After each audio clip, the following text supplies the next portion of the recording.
Hi, I'm Elizabeth Barry. Thank you for participating in the Design Your Mind to Be Kind course.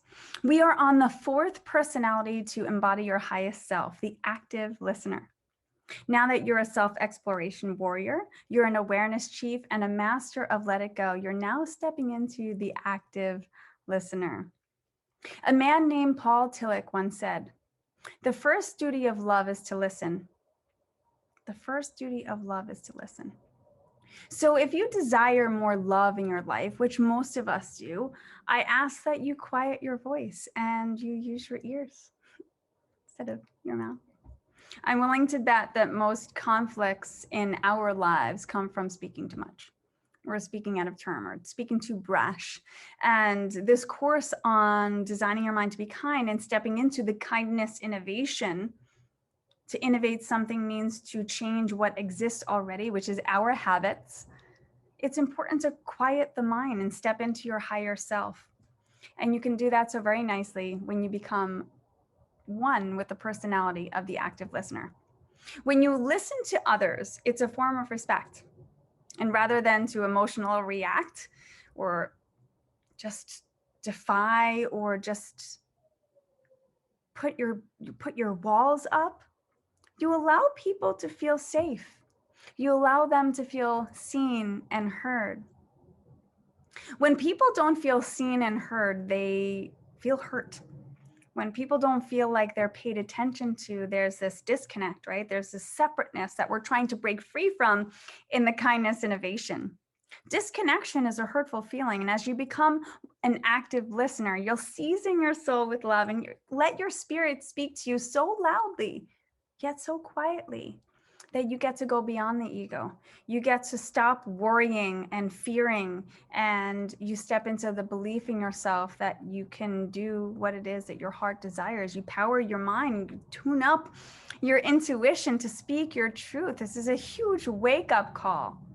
It's a gentle reminder that listening is a buffer for not speaking too much, too brash, too soon, too long. And you now have the shush. So this is when you can use it. Ironically, the word listen and silence have the same exact letters, which is a really cool idea. Now, if you listen, now this goes to people who listen too much and you're listening and then you just want to react or you just want to respond. When you take over someone right after they're speaking, if you're interrupting them, this section of the course is a really great tool for you because I call this type of person a justifier. Justifiers are people who insert a yeah, but into a conversation and then keep going. That's not an active listener. The active listener personality is allowing you to step into that pause, the nod, and the smile, to listen to someone wholly and fully and not have to respond right away, not have to justify, not have to interject a yeah, but, which is a fluff phrase to let go of and get rid of your language and let go out of your vocabulary. Yeah, butters are people who believe that their point matters so much they have a dire need to control conversations and need to be right instead of simply listening to someone else. So if you're a yeah butter, if you're a justifier, it's okay to admit it right now in this course. No one's knowing, no one's looking. We're going beyond the ego. This is the core of this work. This is where working through our embarrassments are healthy. And if you don't think that you're a yeah butter right now, you might have a shower moment, which is like next week. And in the shower, you might be washing your hair and saying, oh my God, I'm a yeah butter. Oh my goodness, I'm a justifier. And that's okay too, because with this work comes vulnerability and the chance to be accountable and responsible for your actions and words. It might not show up right now in this course. It might show up in a week. And then you can email me and say, I'm a yeah butter, I'm a justifier, and I want to change. And this is how change begins.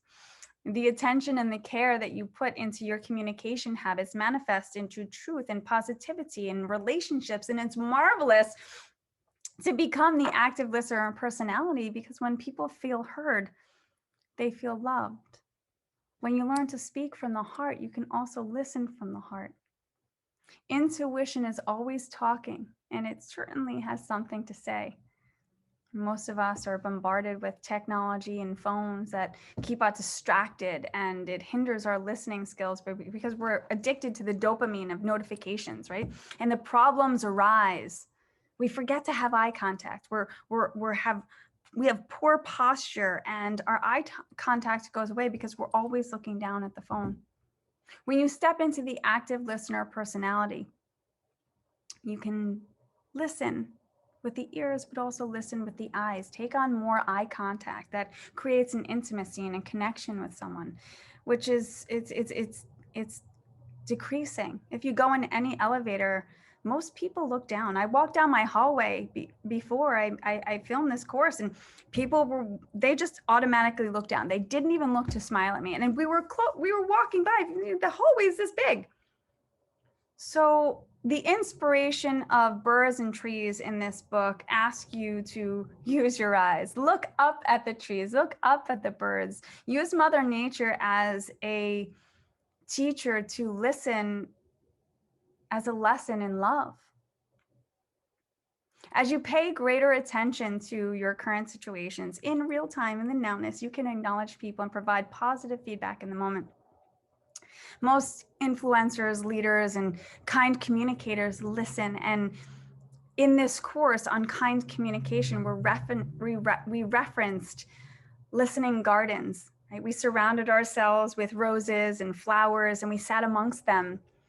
And we had the imagination and the creativity that the flowers were speaking to one another silently without a sound, speaking with their petals. And you can be very influential when you show up as an active listener, when you simply quiet yourself by lending an ear. People will feel listened to. They will feel inspired. They will feel heard. They will feel loved. They will feel understood. And the active listener is someone to aspire to be. So as you step into this personality, you're going to be learning tools to listen, and then tools to actually place just after you listen, such as the phrase, thank you. Active listeners say thank you so often. This deep listening skill set of watching and listening to the bird chirps, listening to the trees, they flutter in the wind. It's making this nature analogy to remind us to say thank you to nature for being present. Thank you to your silent gifts for all of us to slow down and be in the moment, to watch her natural essence teach us the wisdom to slow down. I never really felt like I matured in life until I sat without sound.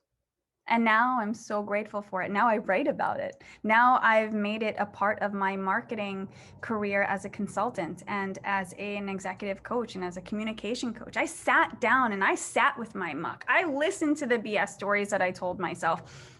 I listened to the BS that I had lied to myself through the ego, through the voice of the ego for so many years. My limiting beliefs were just chirping away. But once I was able to sit quietly as an active listener, I knew that there was another way to live. And that same opportunity is available to you. When you incorporate the fly above habit, you can actually begin to watch yourself, and you can see how you act in the moment, see how you can do better.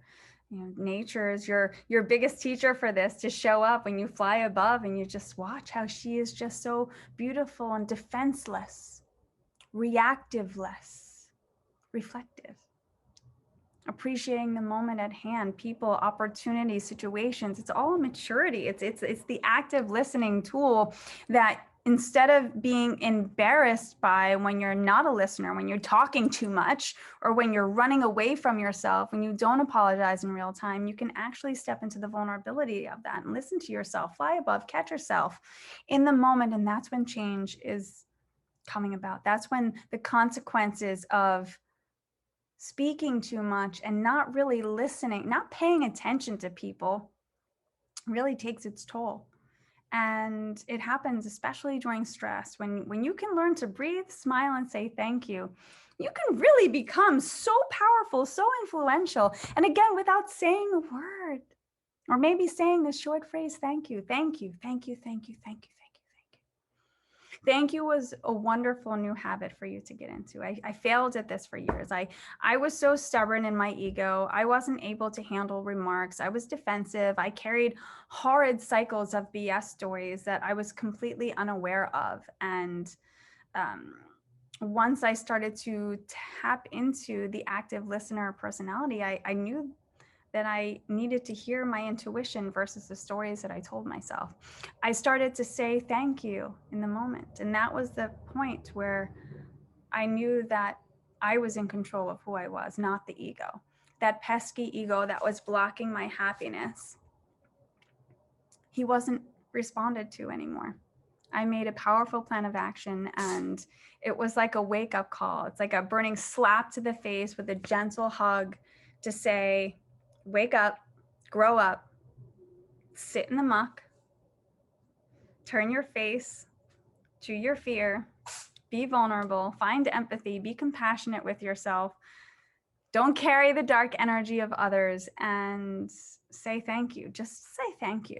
Just breathe, smile, and say thank you. If you want to practice saying thank you more often, imagine a current situation where you're not comfortable with, or if you're receiving feedback from a boss, a friend, a family member, a coworker that you don't agree with, and it's frustrating. It's really, it's irking you. And whether it's true or not, the personality of the active listener asks you to pause, and instead of immediately responding or making them wrong or making yourself wrong because of what they say, which are natural tendencies of reaction that we take on as human beings, you shush yourself. Shh. You take a breath. You smile and you nod, and you say thank you. Instead of justifying, you listen. Instead of reacting, you pause. Instead of putting context and meaning onto words and phrases, you become quiet and grateful for the feedback and the advice, even if you don't agree with it. The ability to say thank you is a gift. The ability to love yourself for being wrong is a teacher. It's a teacher of a combination of breath and loving compassion and communication, to apologize and simply choose peace. Apologize yourself for running away or reacting or judging. If you're consistently saying to yourself, oh, why is this happening to me? Just say thank you and just be okay with that. That's the aha moment. That's when this work begins to make its magic. Its magic wand is like turning yourself into a hero instead of a victim. Instead of placing blame and pointing, the gold mine is to be a solutions-based thinker. Active listening enables you to kick in and share wisdom, let it go, and listen. You might learn something about yourself there. You might learn something when you fly above yourself. Use that habit with the active listener. And when you're in a situation with someone, if they're projecting their BS stories onto you and you've had enough, you can just walk away and say thank you. These tools are really helpful. Sometimes our blinders are on so tight that we just need to lessen our grip. We need to lessen our grip and know that everyone that we meet is a spiritual messenger in some shape or form. And whether they're giving us critical feedback and we don't agree with it, it's all a gift. You don't have to let it define you, but listening and saying thank you may help you define your character, your leadership, your legacy. To go even further here, I love thinking about the active listener personality as a time to be engaged in sacred listening. Sacred listening is defined as presence. It teaches you to be in the moments, right? Heart mudra, Anjali mudra, prayer position in yoga. Capable.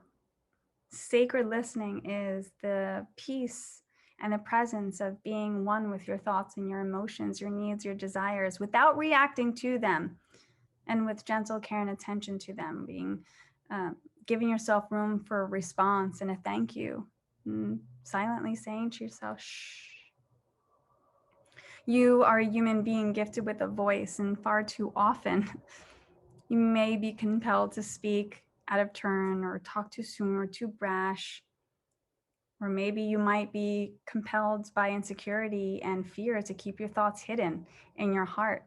So with the active listener personality, you get to explore newfound relationships with who you can be as remarkably different than who you used to be. The new you may be arriving with all of these personalities and these habits put into place. Listening defines and refines. Defines and refines. I like that. It defines your character. Especially in life's most challenging moments, there are new success principles that you can put into place into your life that maybe haven't been used in a long time. Maybe they've been unspoken or unheard of until now. Can you learn to listen more? Can you open yourself up to inspiration? Maybe you get inspired by listening to nature or listening to beautiful music, meditation music. Listen to the silence of the sounds of the breeze or the trees entering your life. And from there, you get to listen to your own words and your own intuition. You get to choose lighter tones of voice from there to become a kind communicator, to speak less. And when you do speak, you speak with more intent. As you slow down and pause and breathe, your words can become the melody, the refrain, and the chorus, just like sacred listening music or birds in nature. Sit outside, go listen to birds in nature, become the active listener, take on this personality in real life, in real time, and return to your heart, which is your home, the nest of self-love. Become one with who you're meant to be. You see, the more you listen, the more you love. The more you love, the happier you become. Your voice becomes this tool for inspiration to greet the world daily as she arrives, and greeting the world silently. Taking our listening, now we can go from the birds over to the shores. Leonard Cohen, the singer, once said, if you don't become the ocean, you will be seasick every day. To live in this world, to become one with the world, I ask that you balance yourselves on her waves and float, letting go of fear, letting go of erratic emotions, and becoming one with the nowness. Some say that you can hear the ocean from the unoccupied holes and shells as a creative reminder for a life pause. Shells are like messengers for you to listen more intently to the oceans of your life. If you pick up a shell and you can put the hole to your ear, you can hear this, kind of feel like you can hear the seashore. You can commit to this idea of opening up your imagination, creativity. Anytime that you're in the moment, you need to be quiet, steady, balanced, quiet, listening, still, patience. You can pick up a shell and think about this creative energy. Think about, the stone. I'm actually wearing mother of pearl here. It's the common name for nacre, which is the material that coats oysters and mussels and protect the oyster and the mussel from parasites and foreign objects. Aha! Protection. This is a metaphor. Mother of pearl is protection from parasites. And this course, Designing Your Mind to Be Kind, the kindness innovation is protection of your soul from people and situations that hold you back, from your ego. The healing stone of the sea is mother of pearl, the adaptability that she provides. If your life is the oyster, you are the pearl. Let the imprint of the sea teach you to listen. Listen to what really matters in life. Listen in a way that allows you to be touched by each waking day, and let it go. Set sail and love yourself. Instead of being in a boat with your anchor stuck to the ocean floor, make some footprints in the sand. Your intuition is always speaking to you, and you'll hear her when you're quiet. Can you become the ocean? Can you open your wings like a seagull and become an active listener? Can you pick up a shell and listen when you just need to be quiet? Can you listen for beautiful music or for the birds outside? The greatest life lessons arrive when you're quiet enough to hear them. And you now have your nod as the active listener.